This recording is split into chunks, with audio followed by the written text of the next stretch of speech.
Could it be that a good video game movie finally exists?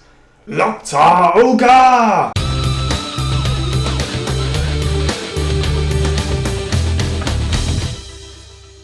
Warcraft: The Beginning, released in 2016, directed by Duncan Jones, starring Travis Fimmel, Ben Foster, Dominic Cooper, Paula Patton, Ben Schnetzer, Toby Kebbell, and Daniel Wu. I'm going to preface this by saying that I played the old Warcraft games when I was younger. I played Warcraft 3, and it was incredible at the time. It was a great real-time strategy, and I actively play Hearthstone, so I'm semi-acquainted with some of the names and some of the characters in this universe. I never played World of Warcraft, so there may have been a lot of nods to World of Warcraft that completely went over my head, and there were probably loads of locations that people would have had nerdgasms over. I'm approaching this as a semi-fan and a semi-casual. That would give everyone a good perspective on how good this film actually is, for fans of Warcraft and for non-fans of Warcraft. Let's start with the good. I saw the trailer for this film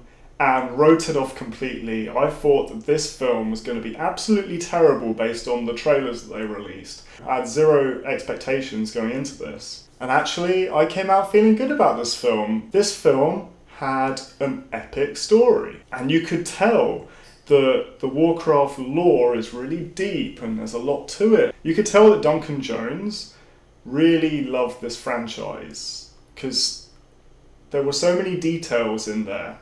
Probably loads that I missed as well, but really felt like it was made by someone who loved this, and that came across strongly. The CGI and special effects were absolutely astounding, and the reason why it stood out to me, and this goes for the film as a whole, is because it was done in a slightly different way to what you're used to.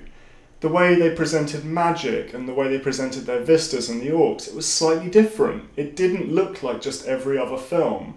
And that's going to be a recurring theme in my review of this film, that this didn't feel like every other film, and that was in part to the special effects, which were unique to this film and were very well done. Excellent. You could tell that huge amounts of time and money went into these special effects. And not just that, but there was a certain level of care and, again, attention to detail that I don't think you find in many of your popcorn blockbusters. The performances all around were fairly solid. Ben Foster, who played Medivh, he was probably the standout performance. There was actually acting going on there. Some of the other performances were a bit iffy, but Paula Patton as well, who played Garona, it was a really well-written part, actually, and she brought it to life. This is the first time in a film or a game or anything that I've actually really enjoyed watching and interacting with the orc characters. They were really well presented, from their looks to their traditions. Each orc stood out and was unique from the next orc. They had amazing ornate decals. Like, you had the bone shoulder pads on Blackhand, and you had Olgrim's Doomhammer. They stood out, they were really interesting. I could have watched a whole movie just about the orcs, to be honest. Their conflicts, their internal conflicts, as well as their conflicts with their human and their need to find a new place to live, it was sympathetic and interesting. And I actually thought Gul'dan, as he was a villain that was genuinely quite terrifying. This is no Marvel bad guy, people. This is actually a real villain, and spoilers, he'll be back. This film actually had great characterization all the way through. All the characters, no matter how well acted they were, or badly acted they were, they all stood out. There were quite a few characters in a very short space of time, and each one felt quite distinct. I think that's important. In a fantasy world, it was actually very well grounded and humanized. This film also had solid pacing. It had great tension throughout. I was actually genuinely on the edge of my seat at times, and certain characters are put in mortal danger quite a lot, and, well, you'll see for yourself, but that tension is definitely earned. The lore just seeped through this film, and there were so many nods that I recognised as someone who's played Warcraft years and years ago, and played Hearthstone. You had the polymorph, the sheep, that was really cool. There was a murloc, like, blah, blah, blah, blah, blah. People who haven't played Hearthstone will hear that little bit and just think, that's weird, or not even notice it at all, but I noticed it. That was cool. There was one moment where you had an overhead, like a bird's eye panning shot that sort of zoomed from one conflict to the next, and that really reminded me of Warcraft. That was like an RTS bird's eye view, and the way they skip through to each battle, that was definitely a nod to the games. So again, really appreciated and really well thought out.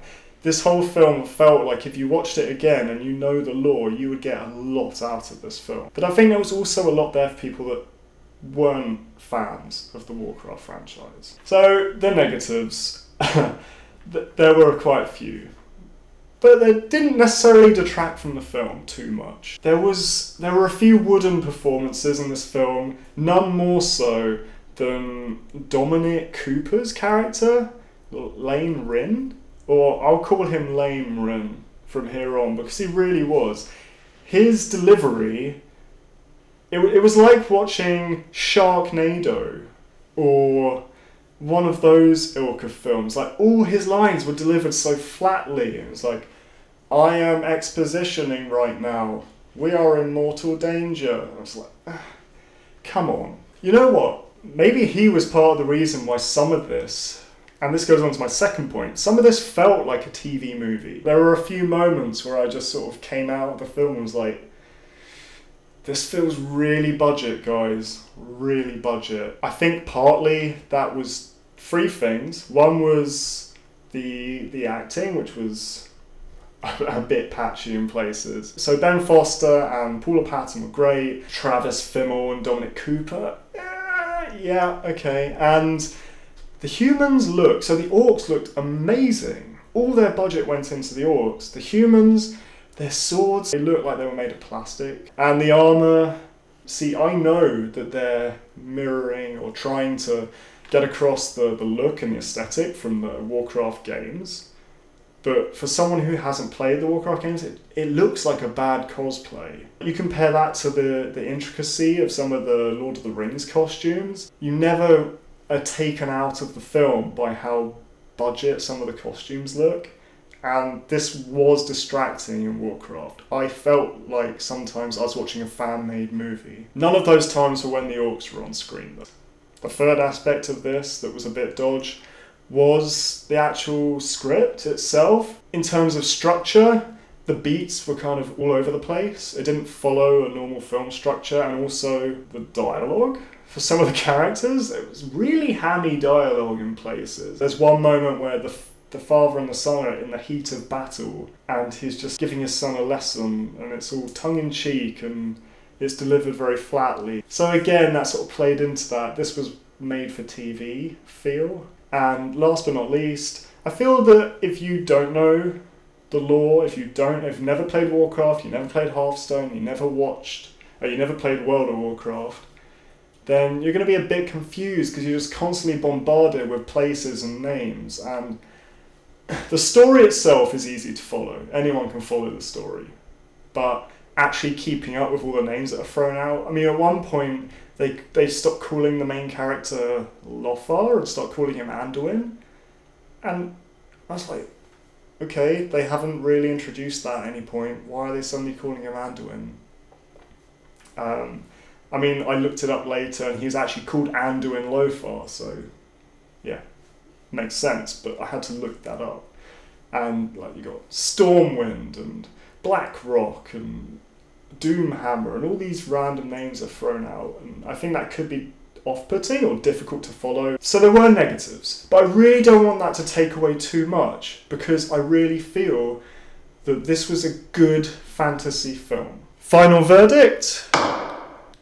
7 out of 10. Silver rated film. When it does feel like it's made for TV, mainly with the humans, mainly when Medivh isn't on screen, it could have been a 3 out of 10. But some of the scenes with the orcs were really strong. I think some of the critics make the mistake of judging this compared to a drama, and not every film should be judged on the same criteria. This was a very well-made, enjoyable fantasy film in a genre that has so few good films. This didn't have too many flaws that really detracted from the overall story and the impact of the film. I am sick and tired of the same blockbusters over and over again. Before the feature started, when I watched this, there was a trailer for a remake or a reboot or a sequel to Independence Day, and it just looked like the same thing. The trailer was the same, and the CGI was the same, and the buildings were being blown up. All the same monuments being blown up was exactly the same. And in an industry that's just filled with superhero films and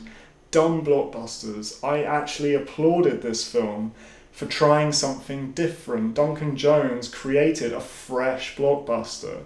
And this is the sort of thing that Hollywood should be doing, trying new IPs, new things, and I applaud it for that. I gave it an extra point, so from a 6 to a 7 because of that, because this was a risky film, and Blizzard entertained me, so they did their job. I'm looking forward to the sequel, so 7 out of 10, silver rating. If you haven't seen Warcraft, go and see it, try and ignore the cosplay of the humans and just revel in the beauty of the orcs, because they really nailed that. Thank you for watching this review. Don't forget to subscribe if you haven't already. I have been Smart Alec.